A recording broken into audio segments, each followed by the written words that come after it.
Chapter 37. Joseph's Dreams. So Jacob settled again in the land of Canaan, where his father had lived as a foreigner.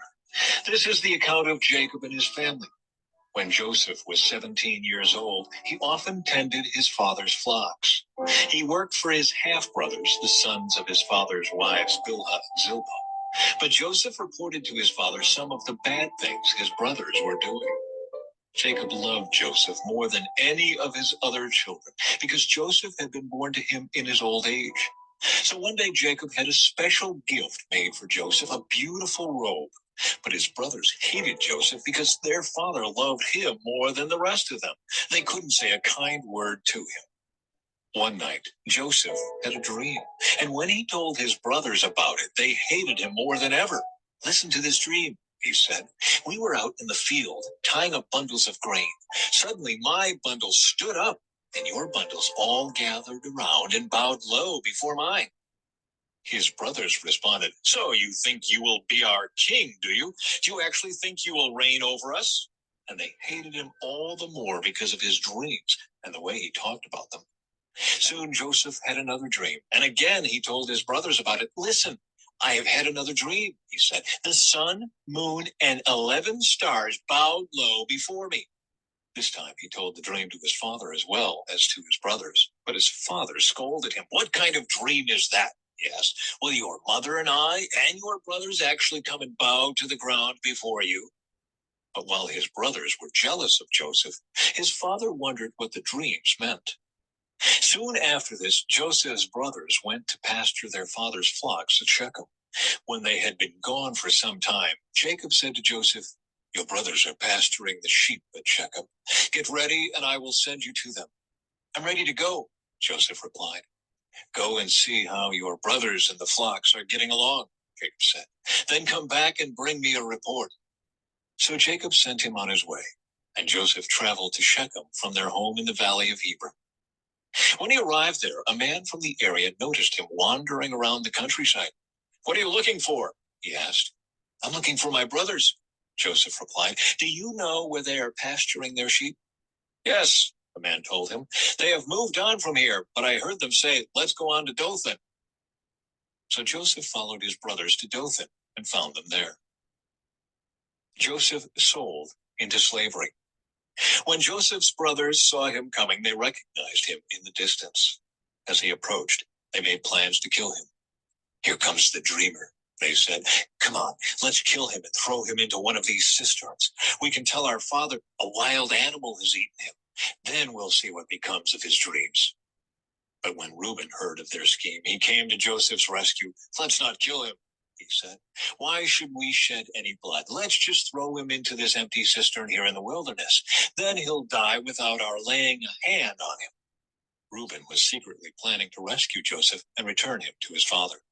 So when Joseph arrived, his brothers ripped off the beautiful robe he was wearing.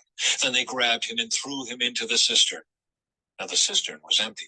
There was no water in it. Then, just as they were sitting down to eat, they looked up and saw a caravan of camels in the distance coming toward them. It was a group of Ishmaelite traders taking a load of gum, balm, and aromatic resin from Gilead down to Egypt. Judah said to his brothers, What will we gain by killing our brother? His blood would just give us a guilty conscience. Instead of hurting him, let's sell him to those Ishmaelite traders. After all, he is our brother, our own flesh and blood. And his brothers agreed. So when the Ishmaelites, who were Midianite traders, came by, Joseph's brothers pulled him out of the cistern and sold him to them for 20 pieces of silver. And the traders took him to Egypt. Sometime later, Reuben returned to get Joseph out of the cistern. When he discovered that Joseph was missing, he tore his clothes in grief. Then he went back to his brothers and lamented, The boy is gone. What will I do now? Then the brothers killed a young goat and dipped Joseph's robe in its blood. They sent the beautiful robe to their father with this message. Look at what we found. Doesn't this robe belong to your son? Their father recognized it immediately. Yes, he said, it is my son's robe. A wild animal must have eaten him. Joseph has clearly been torn to pieces. Then Jacob tore his clothes and dressed himself in burlap. He mourned deeply for his son for a long time. His family all tried to comfort him, but he refused to be comforted. "I will go to my grave mourning for my son," he would say, and then he would weep. Meanwhile, the Midianite traders arrived in Egypt, where they sold Joseph to Potiphar, an officer of Pharaoh, the king of Egypt. Potiphar was captain of the palace guard.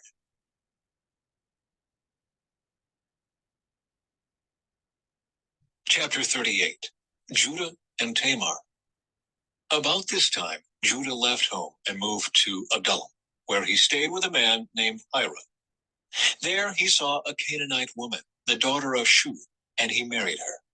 When he slept with her, she became pregnant and gave birth to a son, and he named the boy Then she became pregnant again and gave birth to another son, and she named him Onan. And when she gave birth to a third son, she named him Shelah. At the time of Shelah's birth, they were living at Kizib. In the course of time, Judah arranged for his firstborn son to marry a young woman named Tamar. But was a wicked man in the Lord's sight, so the Lord took his life. Then Judah said to Er's brother Onan, "Go and marry Tamar, as our law requires of the brother of a man who has died. You must produce an heir for your brother." But Onan was not willing to have a child who would not be his own heir. So whenever he had intercourse with his brother's wife, he spilled the semen on the ground. This prevented her from having a child who would belong to his brother. But the Lord considered it evil for Onan to deny a child to his dead brother. So the Lord took Onan's life too. Then Judah said to Tamar, his daughter-in-law, "Go back to your parents' home and remain a widow until my son Shelah is old enough to marry you." But Judah didn't really intend to do this because he was afraid Shelah would also die like his two brothers. So Tamar went back to live in her father's home. Some years later, Judah's wife died. After the time of mourning was over, Judah and his friend Hira the Adullamite went up to Timnah to supervise the shearing of his sheep. Someone told Tamar, "Look, your father-in-law is going up to Timnah to shear his sheep." Tamar was aware that Shelah had grown up, but no arrangements had been made for her to come and marry him. So she changed out of her widow's clothing and covered herself with a veil to disguise herself. Then she sat beside the road at the entrance to the village of Enaim, which is on the road to Timnah. Judah noticed her and thought she was a prostitute, since she had covered her face. So he stopped and propositioned her. "Let me have sex with you," he said, not realizing that she was his own daughter-in-law. "How much will you pay to have sex with me?" Tamar asked. "I'll send you a young goat from my flock," Judah promised. "But what will you give me to guarantee that you will send the goat?" she asked. "What kind of guarantee do you want?" he replied. She answered, "Leave me your identification seal and its cord, and the walking stick you are carrying." So Judah gave them to her. Then he had intercourse with her, and she became pregnant. Afterward, she went back home, took off her veil, and put on her widow's clothing as usual. Later, Judah asked his friend Hira the Adullamite to take the young goat to the woman and to pick up the things he had given her as his guarantee. But Hira couldn't find her. So he asked the men who lived there, "Where can I find the shrine prostitute who was sitting beside the road at the entrance to Enaim?" "We've never had a shrine prostitute here," they replied. So Hira returned to Judah and told him, "I couldn't find her anywhere, and the men of the village claim they've never had a shrine prostitute there." "Then let her keep the things I gave her," Judah said. "I sent the young goat as we agreed, but you couldn't find her. We'd be the laughing stock of the village if we went back again to look for her." About 3 months later, Judah was told, "Tamar, your daughter-in-law, has acted like a prostitute, and now because of this, she's pregnant. Bring her out and let her be burned," Judah demanded. But as they were taking her out to kill her, she sent this message to her father-in-law: "The man who owns these things made me pregnant. Look closely, whose seal and cord and walking stick are these?" Judah recognized them immediately and said, "She is more righteous than I am, because I didn't arrange for her to marry my son Shelah." And Judah never slept with Tamar again. When the time came for Tamar to give birth, it was discovered that she was carrying twins. While she was in labor, one of the babies reached out his hand The midwife grabbed it and tied a scarlet string around the child's wrist, announcing, "This one came out first." But then he pulled back his hand, and out came his brother. "What?" the midwife exclaimed. "How did you break out first?" So he was named Perez. Then the baby with the scarlet string on his wrist was born, and he was named Zerah. Chapter 39. Joseph in Potiphar's house. When Joseph was taken to Egypt by the Ishmaelite traders, he was purchased by Potiphar, an Egyptian officer. Potiphar was captain of the guard for Pharaoh, the king of Egypt. The Lord was with Joseph, so he succeeded in everything he did as he served in the home of his Egyptian master. Potiphar noticed this and realized that the Lord was with Joseph, giving him success in everything he did. This pleased Potiphar, so he soon made Joseph his personal attendant. He put him in charge of his entire household and everything he owned. From the day Joseph was put in charge of his master's household and property, the Lord began to bless Potiphar's household for Joseph's sake. All his household affairs ran smoothly, and his crops and livestock flourished. So Potiphar gave Joseph complete administrative responsibility over everything he owned. With Joseph there, he didn't worry about a thing, except what kind of food to eat. Joseph was a very handsome and well-built young man, and Potiphar's wife soon began to look at him lustfully. "Come and sleep with me," she demanded. But Joseph refused. "Look," he told her, "my master trusts me with everything in his entire household. No one here has more authority than I do. He has held back nothing from me except you, because you are his wife. How could I do such a wicked thing? It would be a great sin against God." She kept putting pressure on Joseph day after day, but he refused to sleep with her, and he kept out of her way as much as possible. One day, however, no one else was around when he went in to do his work. She came and grabbed him by his cloak, demanding, "Come on, sleep with me." Joseph tore himself away, but he left his cloak in her hand as he ran from the house. When she saw that she was holding his cloak and he had fled, she called out to her servants. Soon all the men came running. "Look," she said, "my husband has brought this Hebrew slave here to make fools of us. He came into my room to rape me, but I screamed. When he heard me scream, he ran outside and got away, but he left his cloak behind with me." She kept the cloak with her until her husband came home.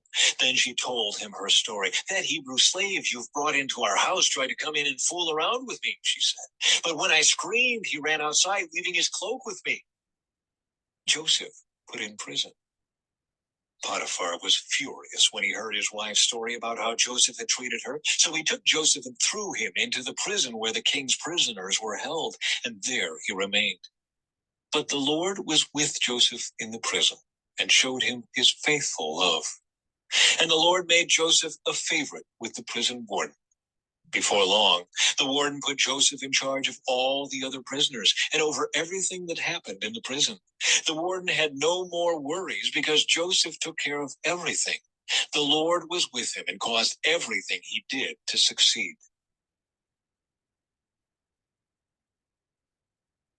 Chapter 40.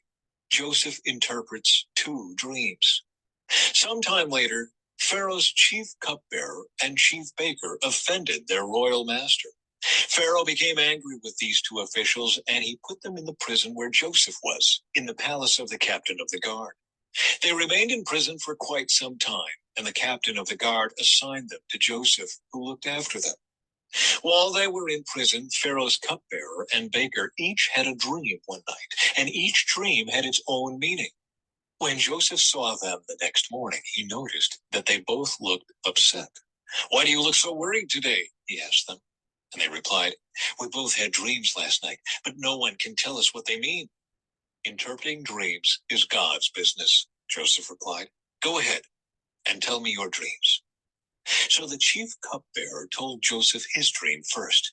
"In my dream," he said, "I saw a grapevine in front of me. The vine had 3 branches that began to bud and blossom, and soon it produced clusters of ripe grapes. I was holding Pharaoh's wine cup in my hand, so I took a cluster of grapes and squeezed the juice into the cup. Then I placed the cup in Pharaoh's hand." "This is what the dream means," Joseph said. The 3 branches represent 3 days. Within 3 days, Pharaoh will lift you up and restore you to your position as his chief cupbearer. And please remember me and do me a favor when things go well for you. Mention me to Pharaoh so he might let me out of this place. For I was kidnapped from my homeland, the land of the Hebrews, and now I'm here in prison, but I did nothing to deserve it. When the chief baker saw that Joseph had given the first dream such a positive interpretation, he said to Joseph, I had a dream too. In my dream, there were 3 baskets of white pastry stacked on my head. The top basket contained all kinds of pastries for Pharaoh, but the birds came and ate them from the basket on my head. This is what the dream means, Joseph told him. The 3 baskets also represent 3 days. 3 days from now, Pharaoh will lift you up and impale your body on a pole. Then birds will come and peck away at your flesh. Pharaoh's birthday came 3 days later, and he prepared a banquet for all his officials and staff. He summoned his chief cupbearer and chief baker to join the other officials. He then restored the chief cupbearer to his former position, so he could again hand Pharaoh his cup. But Pharaoh impaled the chief baker just as Joseph had predicted when he interpreted his dream. Pharaoh's chief cupbearer, however, forgot all about Joseph, never giving him another thought.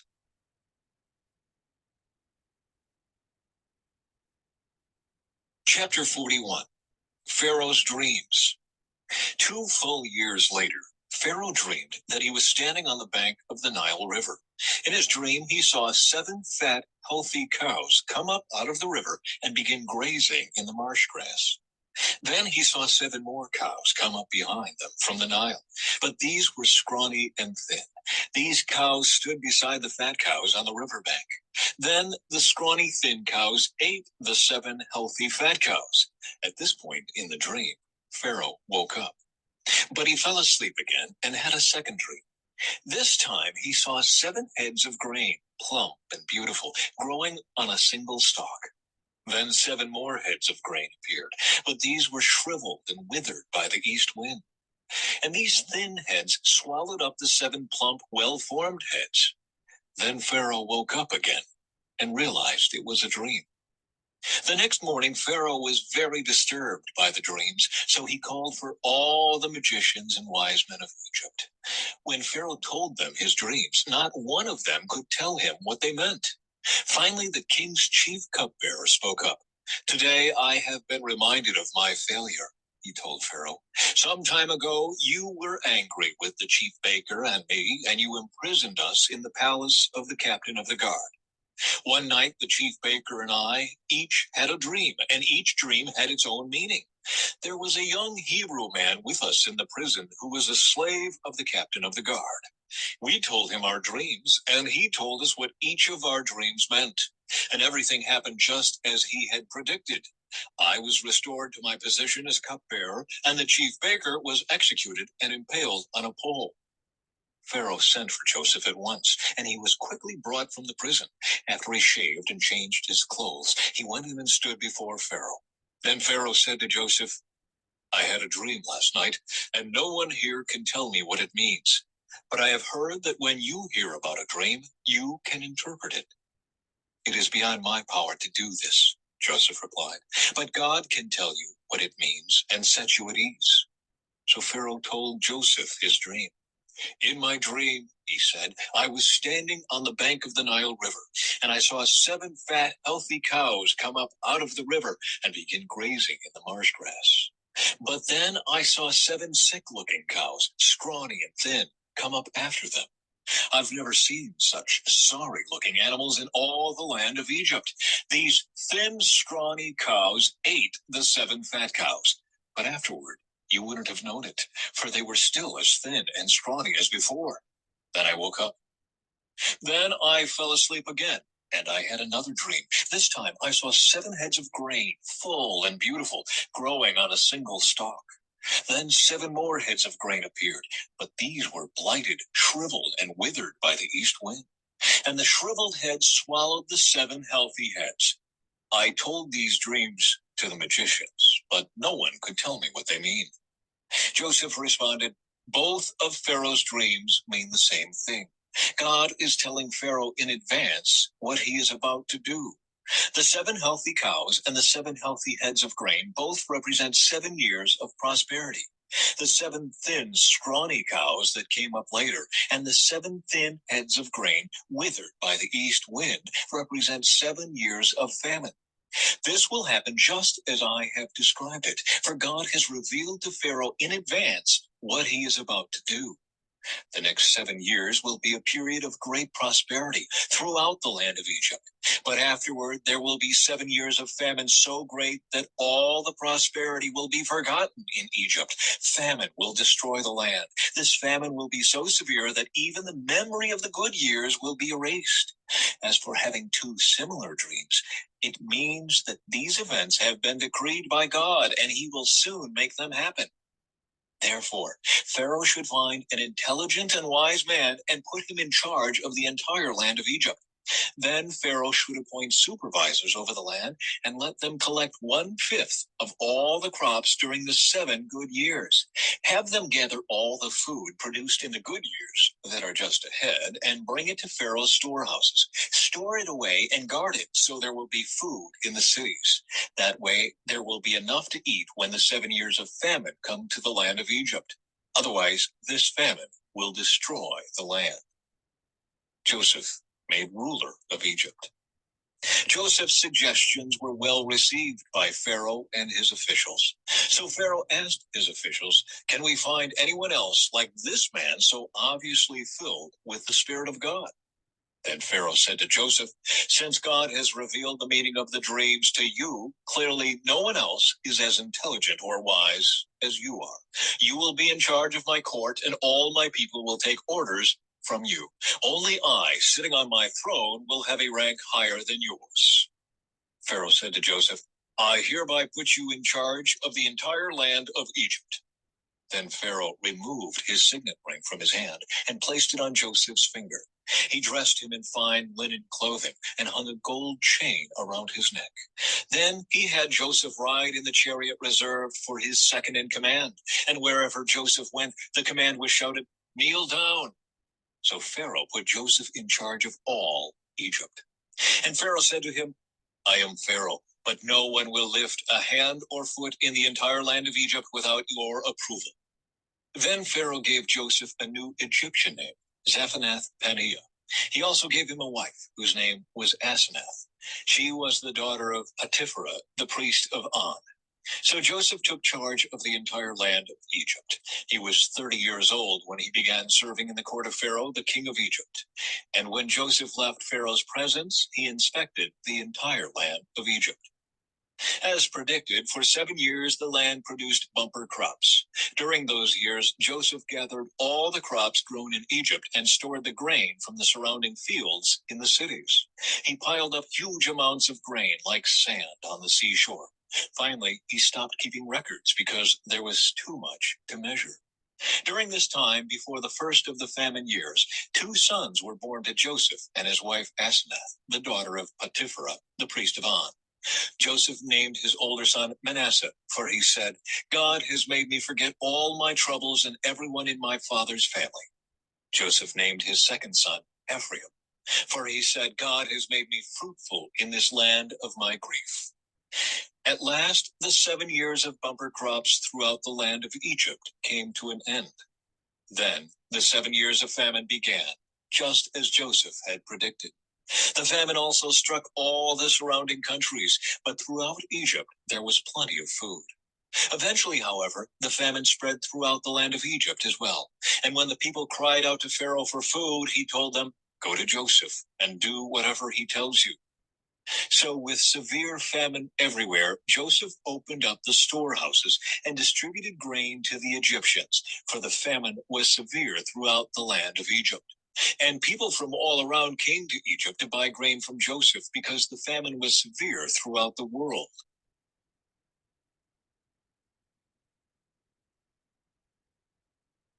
Chapter 42. Joseph's brothers go to Egypt. When Jacob heard that grain was available in Egypt, he said to his sons, "Why are you standing around looking at one another? I have heard there is grain in Egypt. Go down there and buy enough grain to keep us alive. Otherwise, we'll die." So Joseph's 10 older brothers went down to Egypt to buy grain. But Jacob wouldn't let Joseph's younger brother Benjamin go with them, for fear some harm might come to him. So Jacob's sons arrived in Egypt along with others to buy food, for the famine was in Canaan as well. Since Joseph was governor of all Egypt and in charge of selling grain to all the people, it was to him that his brothers came. When they arrived, they bowed before him with their faces to the ground. Joseph recognized his brothers instantly, but he pretended to be a stranger and spoke harshly to them. "Where are you from?" he demanded. "From the land of Canaan," they replied. "We have come to buy food." Although Joseph recognized his brothers, they didn't recognize him, and he remembered the dreams he'd had about them many years before. He said to them, "You are spies. You have come to see how vulnerable our land has become." "No, my lord," they exclaimed. "Your servants have simply come to buy food. We are all brothers, members of the same family. We are honest men, sir. We are not spies." "Yes, you are," Joseph insisted. "You have come to see how vulnerable our land has become." "Sir," they said, "there are actually 12 of us. We, your servants, are all brothers, sons of a man living in the land of Canaan. Our youngest brother is back there with our father right now, and one of our brothers is no longer with us." But Joseph insisted. "As I said, you are spies. This is how I will test your story. I swear by the life of Pharaoh that you will never leave Egypt unless your youngest brother comes here. One of you must go and get your brother. I'll keep the rest of you here in prison. Then we'll find out whether or not your story is true. By the life of Pharaoh, if it turns out that you don't have a younger brother, then I'll know you are spies." So Joseph put them all in prison for 3 days. On the third day, Joseph said to them, "I am a God-fearing man. If you do as I say, you will live. If you really are honest men, choose one of your brothers to remain in prison. The rest of you may go home with grain for your starving families. But you must bring your youngest brother back to me. This will prove that you are telling the truth, and you will not die." To this they agreed. Speaking among themselves, they said, "Clearly, we are being punished because of what we did to Joseph long ago. We saw his anguish when he pleaded for his life, but we wouldn't listen. That's why we're in this trouble."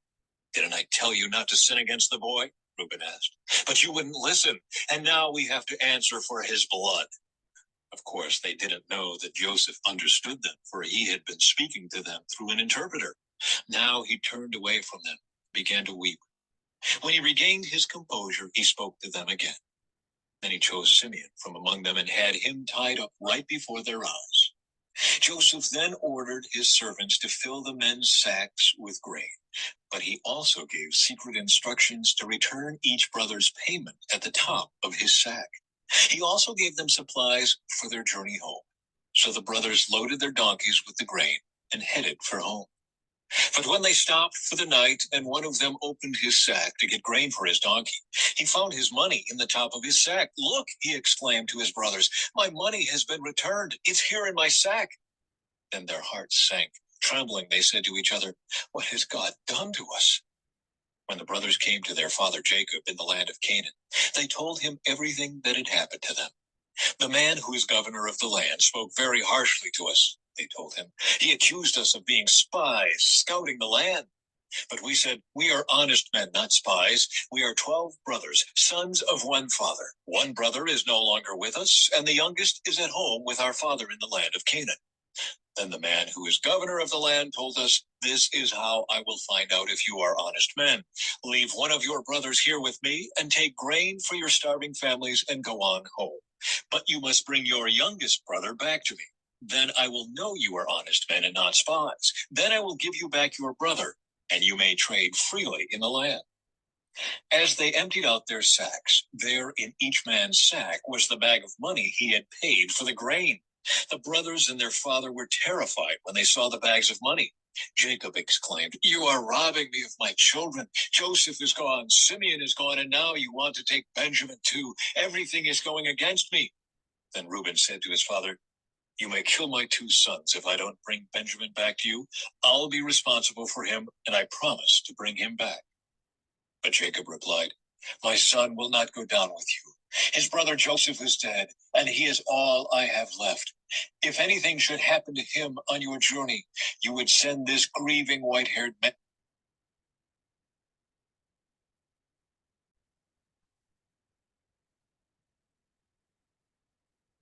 But Jacob replied, "My son will not go down with you. His brother Joseph is dead, and he is all I have left. If anything should happen to him on your journey, you would send this grieving white-haired man to his grave."